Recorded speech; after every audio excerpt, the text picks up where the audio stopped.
Bonjour tout le monde, j'espère que vous allez bien malgré cette situation qui est assez désagréable pour tout le monde. Donc aujourd'hui, on va aborder le dernier cours théorique. Donc il va être en deux parties. On va voir le cours 11A qui va être vraiment pour voir les dernières étapes, 4, 5, 6 du processus d'aide.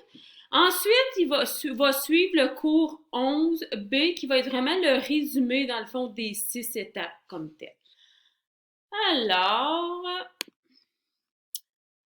si on regarde la quatrième, c'est faire spécifier, identifier vraiment le besoin, le préciser pour que ce soit clair pour la personne et pour nous comme intervenants.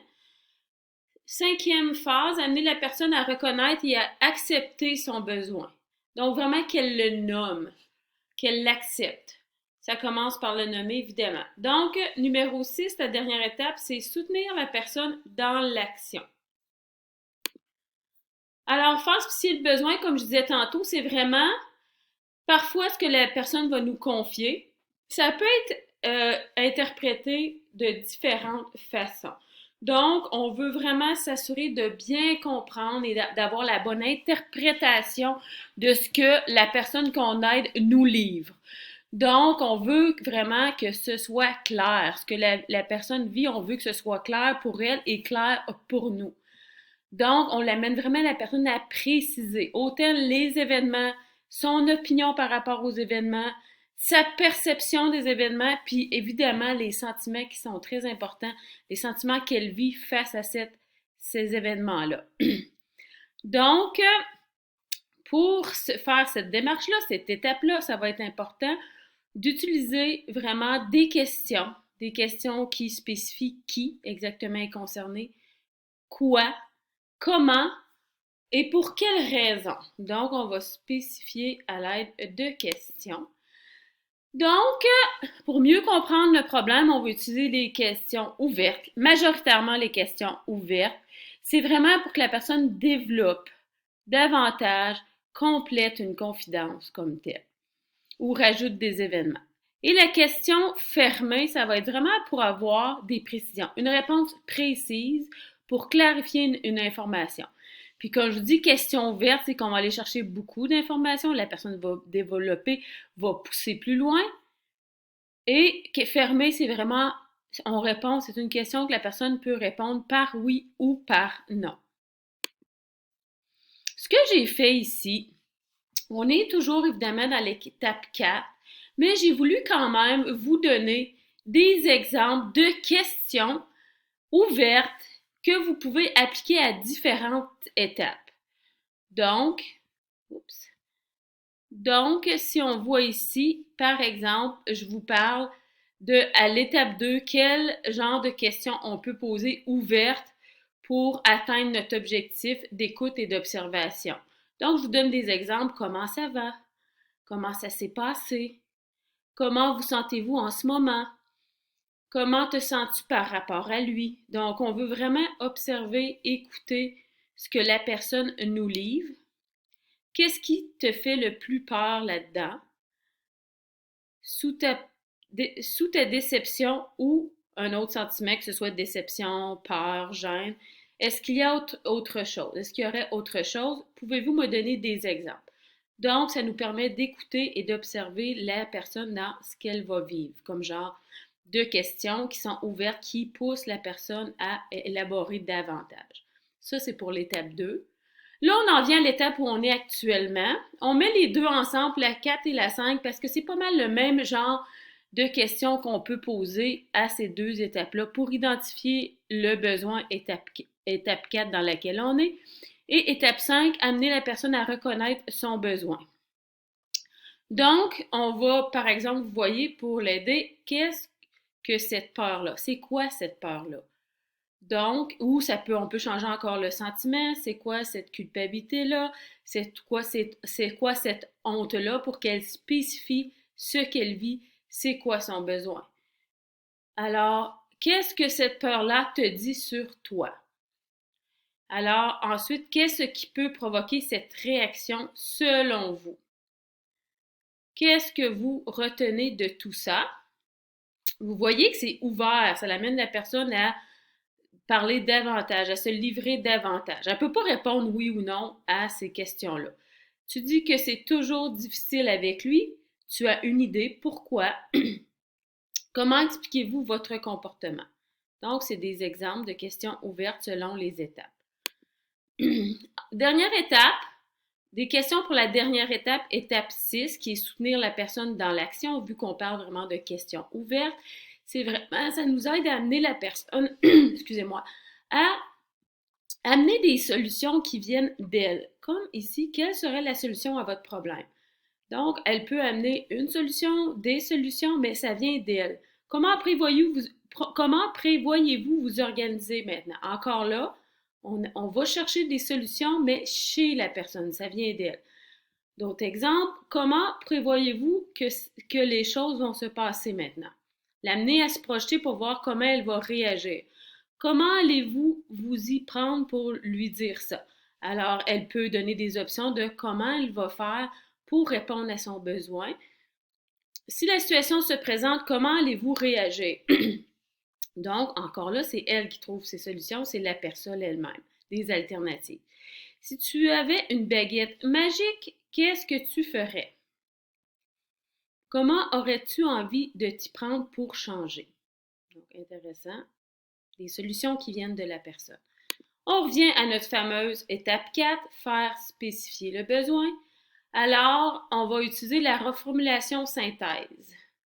C'est aussi une forme de question. Alors, ça sert à quoi la reformulation synthèse? Mais à reprendre l'essentiel des confidences d'une personne et à lui communiquer en lui demandant de préciser un aspect particulier.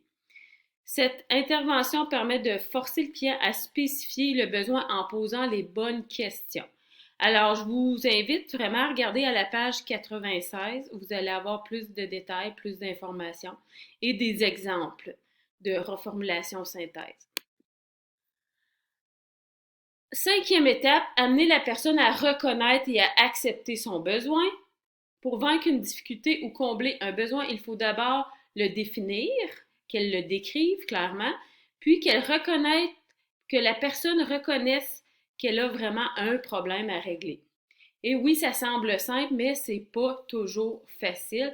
Des fois, les gens vont l'amener simplement, ils vont être capables de le nommer, et quelquefois, ça va être plus difficile, vraiment. Il va y avoir de la honte, il va y avoir une façon de détourner, de ne pas nommer ou de blâmer les autres, etc. Donc, idéalement, l'éducateur doit amener le client à nommer lui-même c'est quoi son besoin. Si la personne n'arrive pas à nommer elle-même son besoin ou son problème, c'est là que la confrontation peut être utilisée et souvent doit être utilisée, malgré que la confrontation est souvent controversée. Pourquoi qu'elle est controversée? Parce que si elle n'est pas bien faite, mal utilisée, de façon malhabile ou abusivement, ça peut blesser vraiment la personne qu'on essaye d'aider au lieu de l'aider, de la guérir. Ce que ça fait aussi, c'est que la personne peut se fermer, elle est sur la défense, au lieu vraiment d'avoir le goût de s'ouvrir et de se livrer à la personne qui essaye de l'aider comme. Alors, c'est quoi, dans le fond, le but de la confrontation quand on décide de l'utiliser? Mais c'est de faire prendre conscience au client qu'il y a une incohérence dans son discours. Puis souvent, l'incohérence, ça l'empêche vraiment la personne d'avancer, de progresser. Comme quelqu'un qui tient beaucoup à sa mère, mais qui vous parle, vous dit, moi, je m'en fous de ma mère, je veux plus jamais la voir, je suis très indifférente à elle, elle m'a tellement fait de mal que je veux plus la revoir, mais quand elle vous parle, elle pleure, elle semble très touchée, ses propos semblent très, très, très difficiles. Ça peut être une incohérence et une raison de confronter la personne. Donc, c'est quoi les règles? C'est quoi les règles pour être capable et que notre, dans le fond, confrontation soit efficace? Bien, évidemment, on parle encore, vous voyez, de la qualité de la relation. Donc, il faut être empathique et respecter, et être authentique. Donc, avoir créé aussi un lien important avec la personne et qu'elle sente que vous êtes, comme je vous dis, authentique, que vous la respectez et que vous êtes empathique à ce qu'elle vit. Donc, lien de confiance, on a nommé. L'intervenant doit se sentir apte à accueillir les réactions du client. Oui, parce que ça se peut que la personne réagisse de façon très agressive et même, elle peut même vous attaquer. Donc, penses-tu que c'est facile, toi? Tu penses-tu que vraiment que je l'aime, ma mère? Si je te dis que je l'aime pas puis je veux rien savoir d'elle, ben c'est ça que je pense. Donc, on ne peut jamais, quand on confronte, on peut être surpris de la réaction de la personne, mais il faut être vraiment prêt. Il faut s'attendre à ce que la réaction peut être difficile. Donc, agir avec toujours pour le bien-être du client. Donc, et de ne pas nécessairement s'attendre à un changement évident parce qu'on fait une confrontation. Donc, le principe, c'est déterminer et présenter clairement les éléments d'incohérence au client. Donc, il faut que notre confrontation soit claire. Il faut que ce soit clair qu'est-ce qu'on a perçu comme contradiction au niveau du client comme tel. Quelle est l'incohérence de façon claire? Comme je te regarde depuis tantôt, tu me dis que ta mère, tu n'as plus de sentiments pour elle puis que tu veux rien savoir d'elle, mais pourtant, je te regarde, tu parles d'elle, tu sembles très triste et tu pleures. Ça semble te toucher quand tu parles de ta mère. Souligner la contradiction au moment où elle s'exprime. Donc, il faut être capable de le faire au moment où ça se passe, dans l'ici et le maintenant, avec la personne. Il ne faut pas attendre. Inviter à l'exploration, ne pas menacer ou imposer la contradiction. Donc, on pose la question, on invite la personne. Donc, c'est pas de dire, ben là, pourquoi tu me dis que ta mère, tu veux rien savoir, ben pourquoi tu pleures d'abord? Donc, on ne menace pas, on n'impose pas, on invite. C'est plus de l'amener comme ça. Je constate que quand tu me parles de ta mère, tu es triste et tu pleures. Mais d'un autre côté, tu sembles me dire que tu n'as plus de sentiments et tu veux rien savoir d'elle. Donc, on l'amène on l'invite à explorer, à expliquer pourquoi il y a une contradiction. Donc, pourquoi on utiliserait une confrontation dans quelle situation? Quel sujet ça pourrait concerner?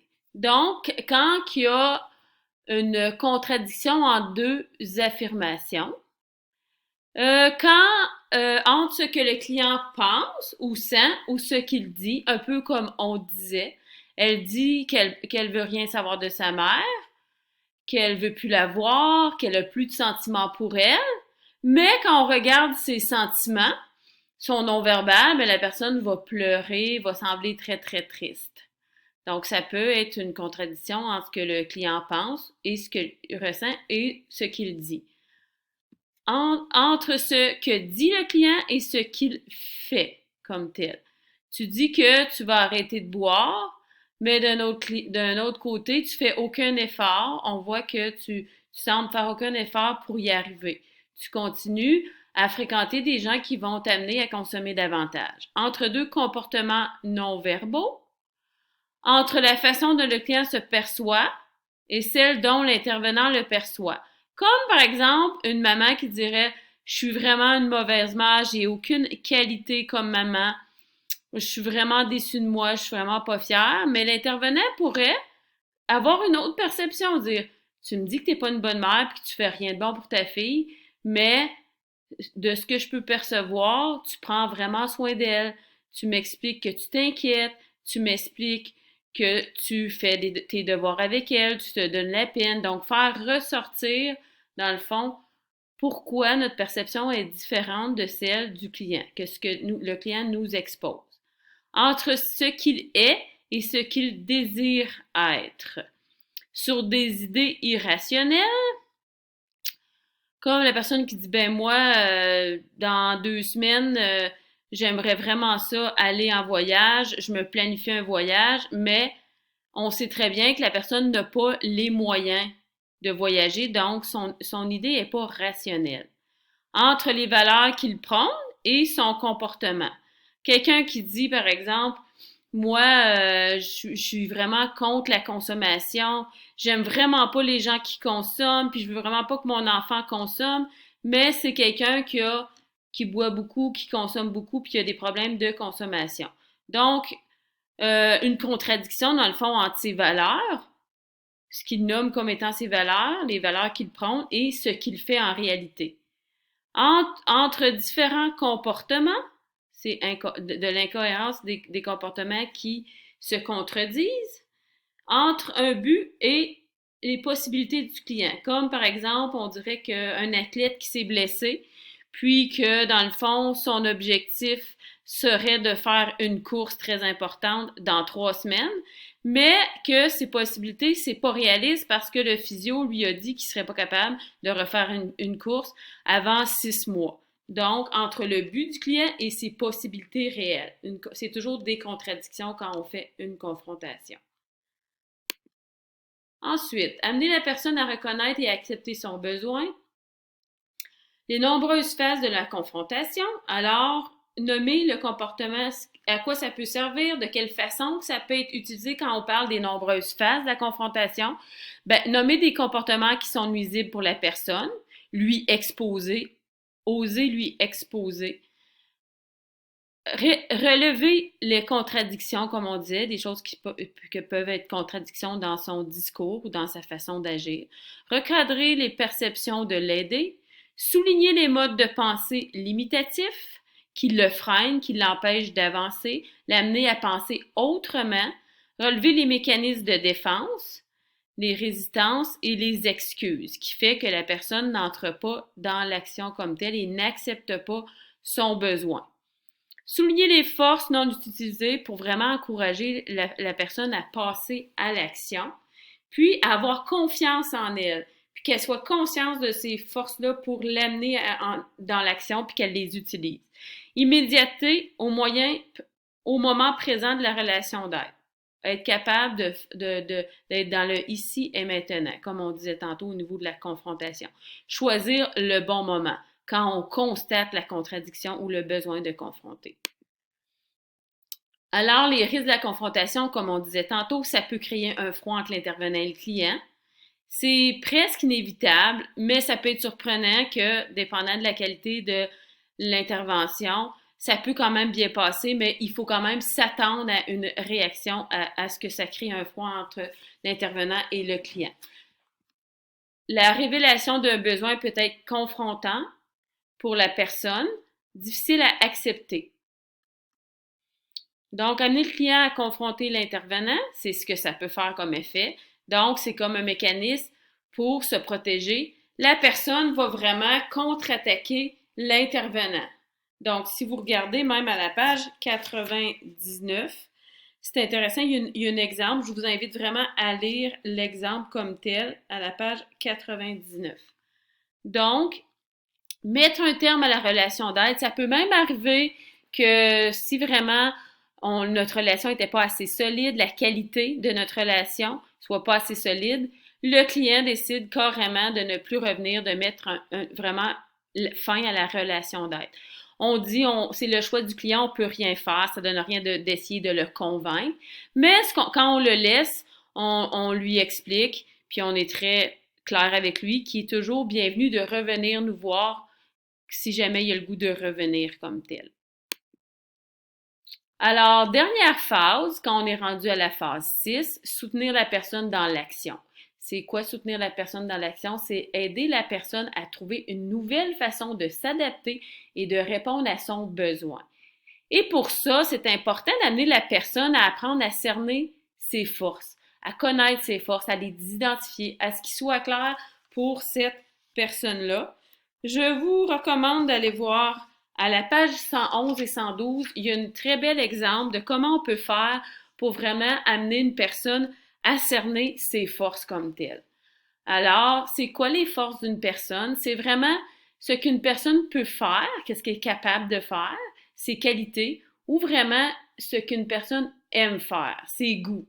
Donc, qualité, on donne des exemples, des qualités, des goûts, d'expériences valorisantes qu'elle a vécues, ses rêves, des projets qui peuvent la motiver, des aptitudes qu'elle possède, des connaissances qui pourraient être utilisées au niveau de la résolution de problèmes, des membres, excusez-moi, donc les membres de sa communauté qui pourraient l'aider dans sa résolution de problèmes ou de son réseau social peuvent également constituer des forces de la personne. Elle est bien entourée, elle a une famille qui est présente pour elle, donc c'est vraiment une force. toutes les personnes qui peuvent être significatives pour elle. Par exemple, un père alcoolique qui est très démotivé, qui a des idéations suicidaires, qu'est-ce qui peut être une force chez lui? C'est vraiment ses enfants, l'amour qu'il a pour ses enfants, la relation significative. Ça peut être un levier qui peut l'amener à vouloir, premièrement, ne pas passer à l'acte au niveau du suicide et même réduire sa consommation. Alors, personne significative et entourage. Donc, on veut vraiment que la personne soit en mesure d'identifier ses forces, de les reconnaître, pour amener la personne à se servir de ces forces-là dans la recherche et l'application de solutions pour résoudre ces difficultés.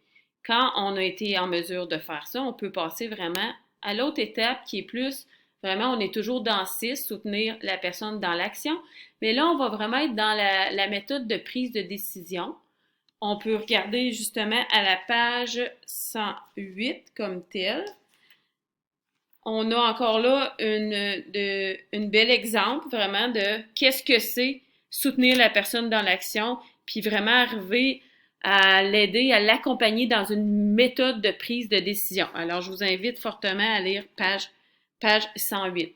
Donc, qu'est-ce qu'on voit dans cet exemple-là? Comment on fait pour vraiment arriver à faire un inventaire de solutions ou de réponses?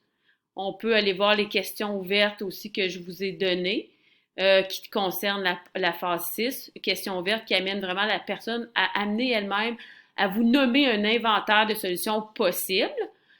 Deuxième étape de la méthode de prise de décision, analyser dans le fond chacune des solutions qui sont amenées par la personne. On en parle avec elle. On pose des questions pour dire, OK, est-ce que c'est réaliste dans le contexte de la personne? Est-ce que c'est adapté? Oui, non, pourquoi? Donc, ensuite, quand on a fait le tour de analyser chacune des solutions apportées par la personne, on va faire vraiment le choix de la solution qui est la mieux adaptée au problème et à la réalité aussi de la personne. Alors, c'est tout pour 11A. Merci beaucoup.